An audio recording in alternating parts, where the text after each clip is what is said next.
Grabe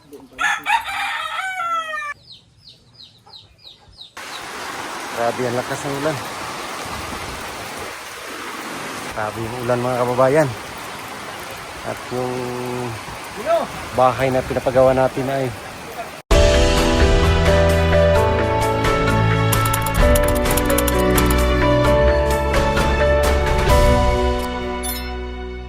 mga kababayan, magandang araw ulit sa inyo, magandang buhay.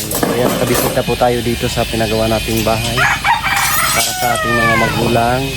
So pakita ko sa inyo mga kababayan yung update nito, ang bahay, kung ano na yung mga nagawa nila dito. So ngayon ay pang ilang araw nyo karon? 13 days nila. So pakita natin kung ano mga nagawa nila mga kababayan. Tagal-tagal rin tayong hindi nakabalik dito, hindi nakapag-update. So last update dito, yung nagpunta si Peking Bombay dito mga kababayan.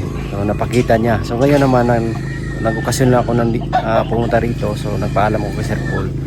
At kasama natin sina Sir Paul ngayon kasi galing kami doon sa bundok. Hindi natin makita doon sa bundok. Mission kami, so lang tayo sandali dito na pwede daanan. Ayun mga kababayan, pakita natin kung ano ng mga update dito sa pinapagawang bahay natin. So ayan po mga kababayan, ang pinapagawa nating bahay. Ito yun na yung update. So meron ng nakaabang na beam dito. At yung poste, meron na ding nakatayo na bakal.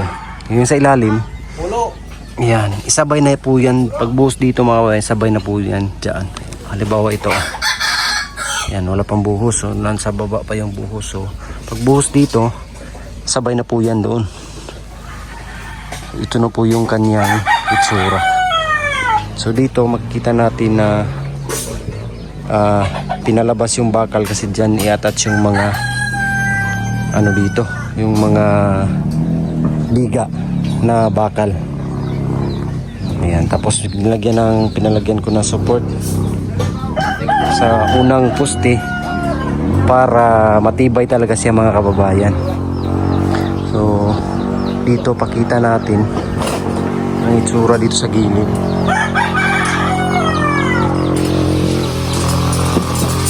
Ayan. So yung kahoy natin, ang dami na ng napagabas pero kulang pa. So dadagdagan pa yan mga kababayan para gawing mga sticking dito para matibay, para pagbuhos hindi siya bababa, para hindi delikado. Ayan. Ito yung mga sister natin, ang Team Paarak. At nandito na kami ngayon sa itaas mga kababayan. Ayan, ito na yung itaas. So ito na yung dating bahay. Ayan. So trapal dito yung hero. Walang bintana. So dito na extension para malagyan ng CR sa loob at saka kusina. So medyo malapad-lapad na mga kababayan ng konti na extension sa lumang bahay. So dito. So ito lang yung ipipinis natin mga kababayan. Hindi na tayo magdadagdag sa itaas kasi hindi na natin kaya yon. So tinaas ko lang siya kasi malalim dito na part. So gaya ng sabi ko nung una, is open lang to dito sa ilalim mga kababayan. Pero malay natin soon, meron tayong maipon, pagawa natin. Pero sa ngayon, napuproblemahin ko lang mga kababayan itong dito na side, karugtong nito. Ayan. Ito yung itsura niya. Nakakatakot dito sa taas. Ayan.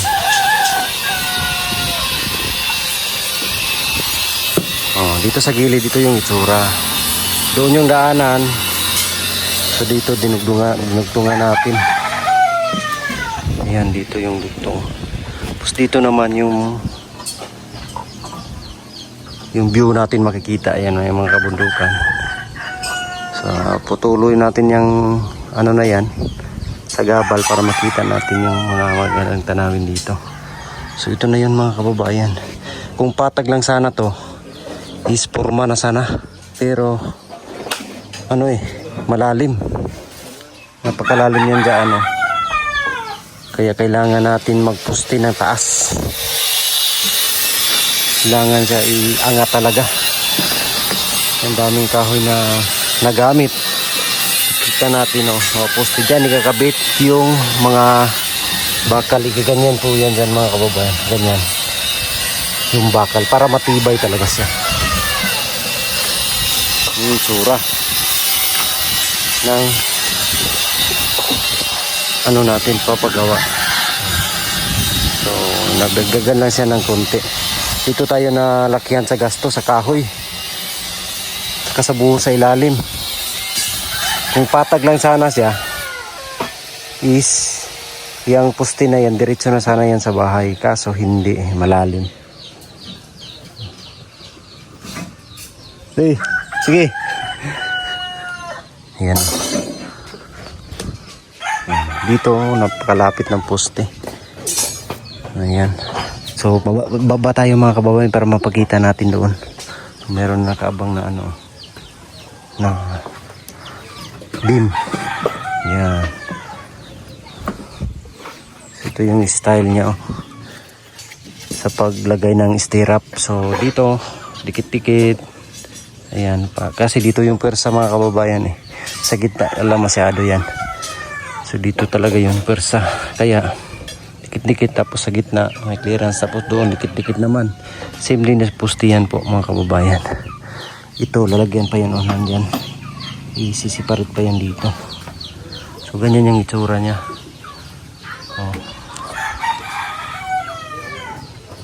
Tagal-tagal pa po ito. At hanggang dyan lang tayo.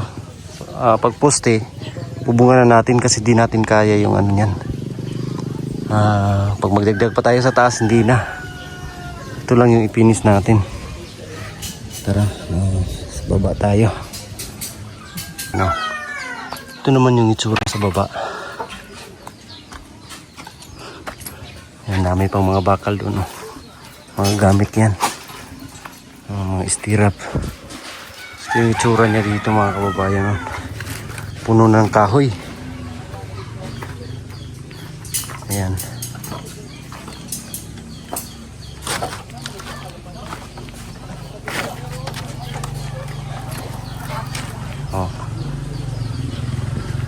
Ayan yung kanyang itsura, mataas. So yan yung libil doon sa unang bahay, yung beam. Yan yung libil. Daming nagamit na kahoy. Ano mga kababayan, masukal na dito kasi yung kahoy ang dami na. Kulang pa rin yan mga kababayan para talagang titibay yung kanyang pundasyon, para pagbuhos ay siguradong hindi siya magbibigay. Tapos ito malalim yan at saka malapad.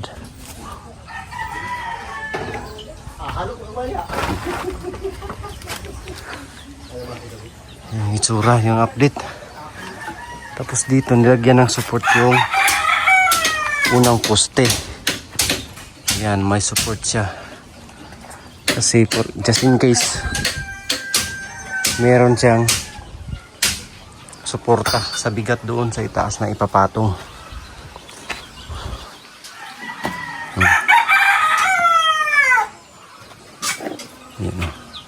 Meron siyang support. Dito yung timpa arak.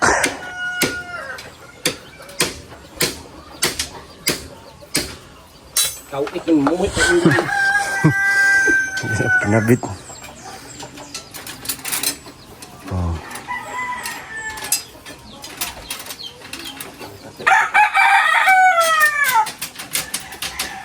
Lalaki na siya ngayon. Yes, so mamaya makainis ako. Labi na makakita akong laking gwapo.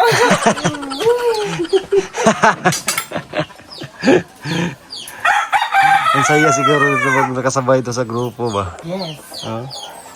Yes. Yes. Ay, mga team paarak, dalawa kami. Dalawa kami. Alam mo yun, Alam mo na.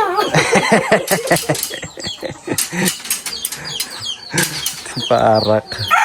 May parang mga kuan. May halong ano, Nahalong biro or saka ano. halong kababalagan. May but-but na may ba? But gamay. Diyan ang support. Diyan ipapatong yung ano, slab. Tapos dito ikabit. Ayan. Grabe na yung nagamit nating kahoy. Kulang pa. No, pwede na gamitin sa ano? Oo, babaan. Nasa 3,000 board feet na ang kahoy. Kaya no? 3,000? Oh, Kaya? nagamit. Karon 8 na biro daw. Karon 1,000 lang kasi nagabas sa ilo. Ayan, nasa mga 3,000 board feet na yung kahoy na nagamit dito. Kapo lang eh. Scaffold lang yan. Kulang pa. Kulang pa din yan. Tapos bigyan pa lang mga ganyan din. Para yun yung patungan sa plywood. Tapos bakal. Tapos buhusan na. Ayan.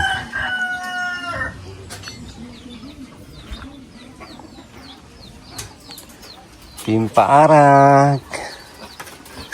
Tingnan niyo yung suot niya, oh. Hindi brief panty. Yes.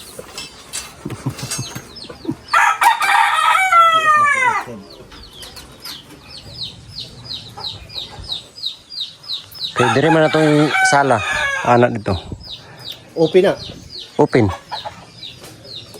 Kaya bakbak mo daw. Tanggalin na. Tanggalin yan. Tanggalin. Kaya na portion siya ako na. Dire lang. Oh, kini nga portion niya. Dito ato hagdanan. Para dito lang ta magsukat unahan padung diri. Oh, sige. Sige. Anak na. Oh, anak. Okay. Largo ka dito landing dia largo ko food dito. Di na siya. Oh, anak pa. Ay, pangit man dito at bang si Aaron sala mo. Sige, sige. Yan lang ka mo landing. Bisag. Bisag size ang imong si Aaron. Size. Oh, kini. Kini dako. Napad ni 6 by 4. Limpyo. Ang limpyo, 6x4. Oh. Dili nga ano. Perfect. Ang portahan na to dito. Oh, dito. Dito sa puntahan para di makita. Ya. Ibutahan na to kuan bus kanang kuan diri baliguanan. Oh, maliguan ka diri ang bawal mo dito. Dia. Sagad mo ka diya. Ay, isa ay maliguan size 3. Basta City na ko ni. City na ko ni 4 mo maliguan size ano ano ba? Ito tunga na city. City na kay 110 mo maliguan ako. pwede ra tri ang kuan ng baliguanan. Nubinta na. Oh, yan. Ang limpyo, nubinta limpyo. Yun lang. Para mala glass mo na imbutan nimo. Las. Pwede ra kortina. Kortina ray. Lain po kayo. Batab eh. Lain po kayo. Batab. Pwede yung bat. Sa armas ba? Batab. Pwede ay. Yan ang gamay lang, ganyan ang kalaki oh. Bat. Tapos extended to boss ah. Oh, mo ni. Para natay halayan. Tapos ko din to. Diyan may lagyan ng halayan. Taas na yan. Perfect. Ayaw tumyan nagawa dito pagyaw wala nang lansa ni patong na. Profit na mo ano ba hindi. Gamay ka meter titi ka. Mubuta pa grilling. Pag 120, GS ang railing mo. Napaka limpyo ng 110. Sulod din. Ano na to, pero silipa ang lotiha kay bising mula pasta. Ato maka. Ato malika ka. Oh, kana mo diri ka. Layo pa no? Oh, ano lubi? Malika og sigurado na ano. Dadon ra sa mga tomatoes na. So makabulada pa ta. Oh, wala dapat eh. Wala dapat ka di. Kini bulada di. Apilo na ng interes bulada nimo sa top. Oh, apil. Apilo na. Sige. So para ulay ko. Tapos ang kwarto. Dire. Kwarto pa dire. Dito, kwarto. Dito lang sa side. Ah, dito. Nimo. Dito. Makala ka kada. Dito. Kwarto ko. Matay. Sabay. Katong duha. Ang duha ng kwarto. Oh, sige. Ayan, natapang din. Pwede man oh. Abang nagdawid sa. Pwede man tuluhon no. Kani. Unsa man kada ko ang imong kwarto diri? Kana hation na to na. Pero ang modibisyon lang ta diri sa sabay sa beam kay kuha mo na diri dili na to. Asa ang puntahan ko nang masulugay nimo? Dili, tunga. Ito nga. Kini dili ang puntahan. Oh, Dili ka division kwarto nimo. kana division. Gini ka mo. Gini, masulog mo kwarto ni. Na kwarto. Kwarto yan. Oh, kana. Kung katupod. Duha rin to. Itong dito isa. Kwarto mo to. Dili kanang sunudan eh. Ato na ni. Ha? Oh, sige na. Sa duha. Kani tanggalon na to ni. Tulo. Kadira ko mabang ko dito ang bakal. Oh, sige. Para sa Yan, ito yung gawin nating kwarto. Isa, dalawa, tsaka tatlo doon sa loob. Tapos ito yung gawing... Diri lang ta sa lababo, boss. okay. Diyan ka side. Oh. Or dito. Pwede po dito. Ito katong sumpay sa Sumpay sa CR. labang na. Tapos dire kananan. Ayan mga kababayan, naulan na dito. Ha? O yun lang, dili lang tamuin. Diretso lang. Oh. Ay, grabe yung ulan. Wala, yung kabundukan. Ulan na dito. Kaya mo na magdala sa kumbaga na yun. Kung lang yung sticker na. Wala ko mga agad. Gusto na ko dito. So ayun na yung plano mga kababayan ito. Kwarto to. Saka ito. At doon. Ayan, yung kwarto. Ha? Kana? Oh, ito may karpot na to. Oh, yan po sila yung karpot eh. Ngayon ka na. Kung mo abot mo ito sa karsada o dito ito magkuhan. Kaya ano yan eh. O anak. Karpot ko dito. O. Kwarto po na diya. Doon ka din. Doon na. Dili. Doon ka doon. Kato lang. Doon ka din. Dili mo mong kag. Puntahan na lang ka na doon. Ulan na. Grabe yung ulan no. Ito yung ano mga kababayan no kasi papasok dito yung tubig. Ayan o. Kaya yero yung nilagay. At saka trapal. Galing dito yung ulan. Papasok yan sa loob. Grabe ang lakas ng ulan. Grabe yung ulan mga kababayan. At yung bahay na pinapagawa natin ay matagal pa to. Ito na yung update. Ayan, update na to mga kababayan. So, sana matapos natin to. At sana pagpalain tayo ng Panginoon na marami yung biyaya sa ating buhay na darating para mapatapos ating bahay ng ating magulang. Sana kakayanin. Sana po ay kakayanin talaga to. And wala na pong ano to ha. Sa taas, dito lang tayo. Tsaka sa ilalim, open lang po yan.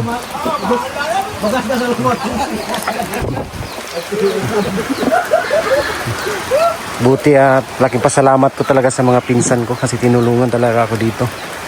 Yung ibang pinsan ko, sila yung naghahakot ng mga kahoy para gagamitin dito. At yung mga pinsan ko naman, iba, sila yung gumawa. Thankful talaga ako kasi meron tayong mga mababait na mga kamag-anak. Ayan. Hindi talaga ako pinabayaan nila. Walang putol yung paghakot nila ng ano po. Kahoy, araw-araw. Hakot sila. Yan boss, shout out boss. Baka mayroon kayo shout out boss. Shout out ako sa mga para kaya. Para taga Saloy City. Oh, taga Saloy guys. Shout out ko sa mga taga Saloy. Kanan yung Inday. Walang iba. Umil ba to? Ayun nga mga kababayan, at ito na yung update sa pinapagawa nating bahay sa ating magulang. And I hope matapos ko to.